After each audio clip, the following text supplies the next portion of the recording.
My name's Serena Ramanov. Thanks for joining me on my podcast with Paul Durelli. He has 25 years experience in advertising, marketing, and Hollywood. Super excited to have him on here and talk about AI and creative arts. Paul, let everyone know a little bit about yourself. Hey, Sabrina, thank you so much for having me on your podcast. As you know, I follow you and your work. A little bit of my background first. I built and ran a lot of agencies here in LA that have contracts with all the studios, Disney, Warner, Lionsgate, and et cetera. And for the 360 marketing, right, which was everything from buses, billboards, DVD packaging, Google Ads, Facebook, YouTube, all of it. As I was telling you, and when I first met you, I built and ran a lot of the studios or marketing agencies here that had contracts with all the studios, Disney, Warner, Lionsgate, MCA, Capitol, Columbia, TriStar, a bunch of them. And we built them from the ground up, the whole computer rooms, workflow systems, all of it. And I got to see a myriad of different workflow systems. And the marketing was the 360 marketing, nationwide and a lot of times globally, which included all of like the buses, the billboards, DVD packaging, magazine ads, Google ads, Facebook ads, YouTube, all of it, right? So all of this had to be synchronized. It's, elaborate, large scale, enterprise scale marketing, solutions. And in that journey, I learned a lot about, workable order of operation and different workflow systems and conventions and all of that. And fast forward, I built and monetized a bunch of YouTube channels for associates and one for my own. I outsourced to the Philippines a lot for video editing, voiceover, and I was actually using AI for voiceover back then, even before AI was really as popular as it is now. And here now, in the last, as you saw, 6 to 9 months, it's just been a massive hockey stick upscale to AI. And so in any event, a couple of the people that I've worked with and people that are in my network reached out to me because of the whole strike that went on, the writer strike here for the studios, for the writers that write for the studios, and they're in that Screenwriters Guild and all that. And they were disenchanted because what they were telling me, the bottom line on the new contract was that the studios gave them 85% of what they wanted in the negotiations, but they held on to, in the final 15% of the language, they held on to language that allowed the studios to use AI to replace the writers. So I said to them, you're looking through the wrong end of the telescope, because if the studios can use AI to replace you, you can use AI to replace the studios, meaning you no longer need the gatekeepers and the ivory tower construct that has been in place up until now. So I see a big crumbling of the ivory towers and the gatekeeper construct that's been in place now. Some of these people have been waiting up to 15 years to even just get an opportunity to pitch a studio on their screenwriting idea. Yeah, which is like ludicrous, right? So for the audience and people like me who don't know much about the industry, let's say you're not able to pitch a studio, like what do you do instead? Right. So this is where I'm telling you, I think we're coming into a new paradigm now, because if you are a screenwriter and you're willing to upskill with a little bit of technology, some AI, some outsourcing, understanding what are the right platforms you can go stream to direct to your audience, you could literally, as an example, create shorts that you run through a YouTube channel to get interest about what you're creating, like in an animation. If you're a screenwriter and you have good storytelling capabilities, you can do shorts and then put it on a platform like Thrivecart, which allows you essentially to have the lowest barrier to entry to be your own streaming platform, kind of like Netflix or Apple or Amazon, and go direct to consumer. So you could tease the public through YouTube shorts of whatever animation story you're creating, and then, as an example, invite them in to buy your full-length feature film and sell the tickets direct to consumer. This would allow a writer to 18 to 36x their potential income. So that's huge. And do screenwriters like see that opportunity, or is there resistance, especially with creative arts and AI? I know there's a lot of controversy, obviously, in that space. And so I'm curious the perspective you're hearing from screenwriters out there today. Right. So I think part of the challenge that's happening right now is what I said earlier, is things are wrapping up so quickly. People are grasping for straws to keep up with it all to some degree or another. And I think writers also are having to paradigm shift if they're going to succeed in this with AI as a tool in their arsenal of wherewithal. They're going to have to paradigm shift and be willing to take on some software capabilities, some delegation, building of teams, doing a little bit of your own 360 marketing. But it's all there. It's all accessible. And I can show them all how to do all this. because of my background and experience with all of the studios and the agencies that I've worked with over the years. This is where my unique skill set allows me to train you to put all of these pieces of hardware, software, and workflow systems together. I have a good exposure and a good pulse of what's really working and what's relevant for different verticals and different use case scenarios. And to your point, just getting help navigating everything that's coming out, I feel like every other day is a new model announcement, whether it's related to animation or video generation or video to video or text to video. Runway has had several announcements, I think, just in the past couple of weeks, and I can't even keep up. And so I imagine there's a lot of value in your previous experience having built out all of these studios, and you can quickly play around with different tools and provide feedback to folks who are looking to kind of build up their arsenal. Like, these are the top 5 you should focus on and start with to hit the ground running and get something launched. Exactly to your point. Even myself, even though I know there are, like, you could use MidJourney, straight off the bat, and any other for the animation piece, and same thing like ElevenLabs for the audio piece, and you can pick any one of them, but you're going to have to pick one. And then more importantly, I think the bigger issue now is for anyone that's in that genre and wants to take advantage of it and roll their sleeves up. They're going to have to pick 1 or 2 AI and or audio animation components to combine together. Or if you find a one that contains all of it, that's fine too. But then the other piece is creating the shorts isn't so hard now, because you can do that in a few minutes. You can create a couple of shorts. But then stringing it all together and doing the storyboarding and all the other admin pieces and hardware and software integrations, that's where I think it becomes a little bit tricky. And then also maybe hiring and outsourcing teams like I do in the Philippines or India or wherever you want. Latin America also is now very popular in the outsourcing space. So it's putting all of those external components together for building a small team. It sounds like a lot of work, but it's really not. It's really about organizing all these pieces together. And in doing so is how you usurp or leapfrog the ivory towers and the gatekeepers, in the past that may not greenlight your project. Because a lot of times they'll say, well, we don't think this is a good or not good fit for the studios, quote unquote, right?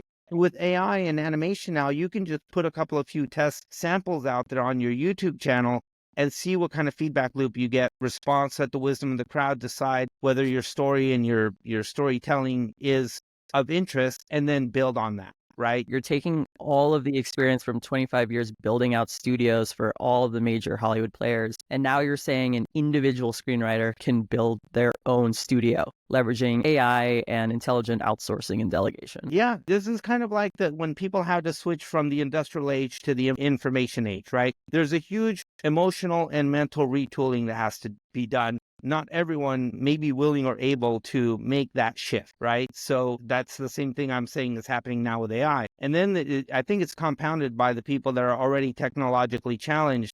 They already have trouble with that first step, and then having to step into AI and then all the other pieces. But I think, and I know, in fact, any screenwriter or person that wants to get in the online space, now it's easier than ever. It's just a matter of finding someone that can point you in the right direction with all the right hardware and software, and then blending it all together for a workable order of operation and workable solution. As an example, take a screenwriter, for example. If they're trained in that medium and that's their forte, in the past, they might have said, well, I do screenwriting. I don't do any of those other pieces. That's why the studios handle that, right? But now they're going to have to take ownership of wanting to handle those other pieces, and that takes a little bit of upskilling. And so I guess now we're coming down to whether the individual is interested and or willing to upskill into the right hardware, software choices, and then being able to learn outsourcing, a little bit of the legalities. Like, because when you outsource to overseas, you have to do the W-8BN for tax compliance, and there's admin back-end things that have to be addressed and handled if you're doing it on an LLC or a C Corp.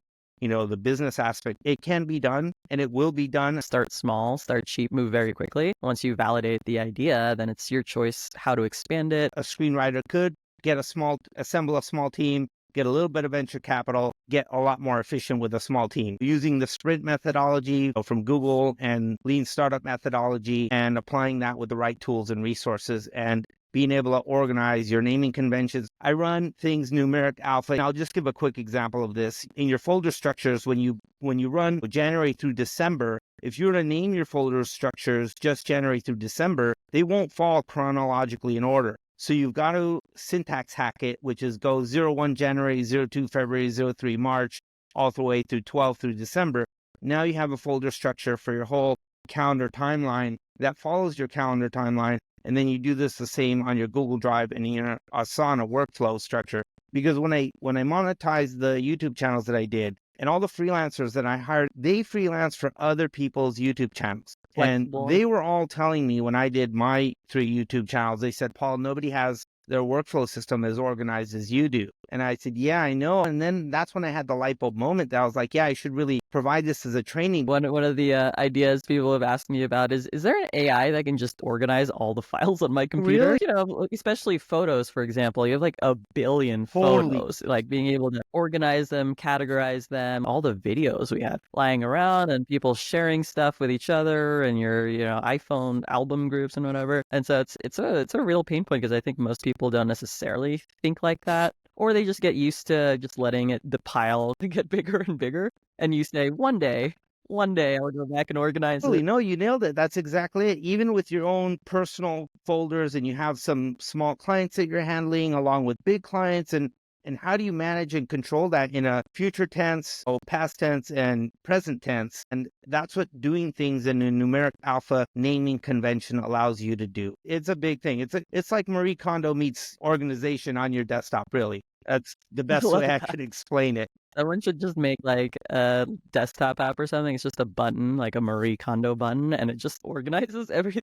I think if you start out correctly and you learn these things from the onset, which very few people do. Yeah, that's the better approach. This is like an emergency. I can't find anything. I've seen it. We've all seen it. People's desktop cluttered with folders and pictures and videos and stuff. So I want to better understand because you've played around with a lot of creative arts and AI. Like, what are you most excited about in terms of AI tooling for screenwriters out there and those looking to start up their own So studios? there is the animation thing. And then recently, I don't remember the name of the app, but there's that one where you can act into the camera and then either put yourself into a body of a character or put that character, kind of masked over your acting on the thing. I think that's definitely going to be a usurping element in the way movies are being made now, especially like these type of superhero movies, right? Where you can definitely morph into a character. So that's super exciting. I don't know if you've noticed, but you've seen the studios here in Hollywood. There's a major cleansing going right now because they're not sure how they're going to even adapt, right? They're like scaling down a lot. And because I think they too realize that we don't need that many people now to produce a movie or to do all of these things. So that's the big thing. But for me, the more exciting thing is what I said to you earlier, is people like that have been waiting up to 15 years to be able to just get On in the the sidelines boardroom waiting for their of shot. Warner Brothers. Yeah. And now it's a power dynamic shift. They're like, screw that, man. I'm just going to tell my story, make a quick animation. I know this is gold. I know it'll sell. One of my students from, I think I mentioned to you in one of our previous talks, he's actually a plumber. And he's had this story and he wrote these children's stories books. Now he's putting it on YouTube. He's 70 years old. He's phenomenal. His name is Tim. He's one, my best student, literally, probably. And he loves the course. He's raving about it. And I've been meaning to put out testimonials from him, and I will here soon. But anyone of any age that's had a hidden story or a book that they wanted to tell and bring it to life, now with AI, you can do that.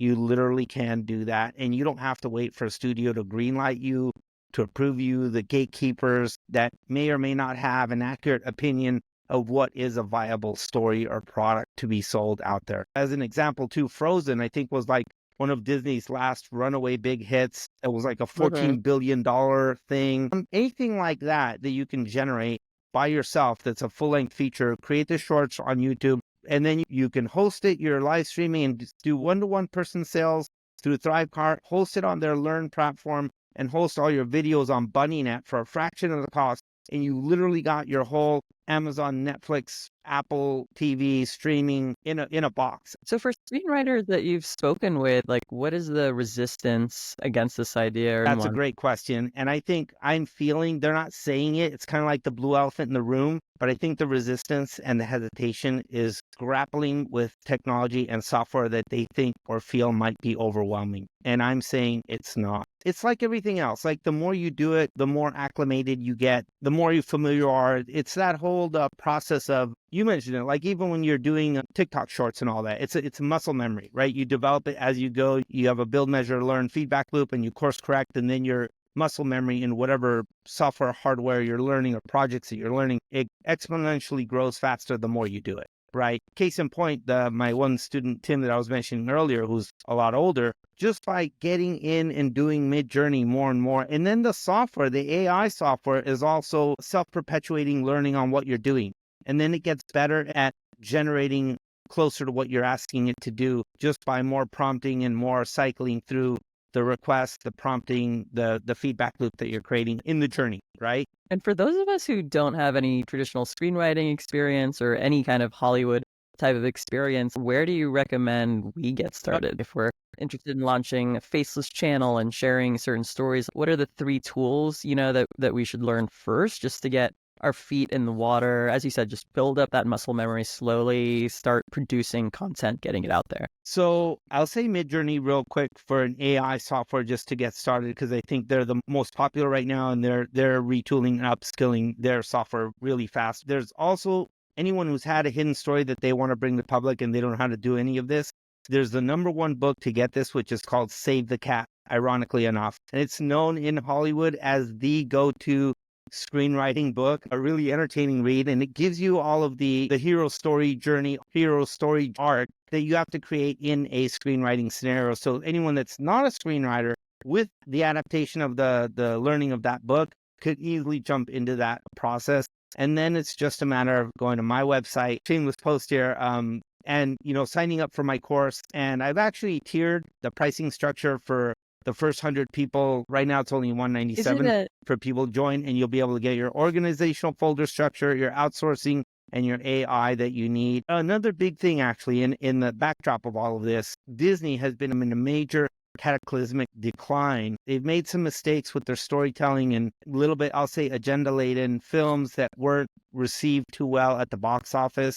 And so that was kind of a major trip up. But what that means, though, is that really opens up a gap in the market that needs to be filled. In other words, parents still want enchanted animations, and even families at large want enchanted animations that they can watch with their children. So the market is there, the marketplace is there for you to be able to take advantage of it now more than ever. If you upskill with the right AI and the right process, you can definitely jump into the market, like I said, screenwriter or not, and really take advantage of like the faceless channels like you were talking about. You can either do it through that way to garner people down into your funnel, and then use Cart and Thrive Learn as your direct-to-market platform, which is a no-brainer, and then BuddyNet as your streaming, which is fractional cost. This is such an interesting opportunity to me because I just launched faceless video creation in my app, Blotato. And so coming from me, like as a technical perspective, it's easy for me to piece these tools together. But what I noticed that I should spend a lot of more time on is the storytelling in the faceless video. Like if I just, put a simple prompt and it spits out a script, it doesn't really have like that compelling emotional aspect that draws you to the story and makes you remember it. And I've been thinking about it, like, how do I learn storytelling better? I'll definitely start with the book you mentioned. It's called Save the Cat. It's a really entertaining book, really fun book. It came recommended because a couple of friends that were in the screenwriting, that is the gold standard of screenwriting books. So I wouldn't even waste your time with anything else. Just you get that book and then leapfrog into, learning to use AI. And because it's a small group right now, I'm trying to give them as much personal attention as I can. And one of the guys, he's not in the animation space, he's in the credit repair space, but he's still intrigued because, again, there's 2 offers that I make. One is particularly for animators and screenwriters, and the other one that combines with the organizational workflow stuff that addresses any vertical online for organizational workflow structure, both on your desktop, cloud, Asana, all of these things that ultimately end up integrating, as you know. But he told me, he was the same thing. He's like, wow, I never saw the naming conventions like that too. Like he had the epiphany moment. Do yourself a experiment where you outsource it to 3 different video editors and give them free reign. Give them creative license. Just tell them, hey, edit these.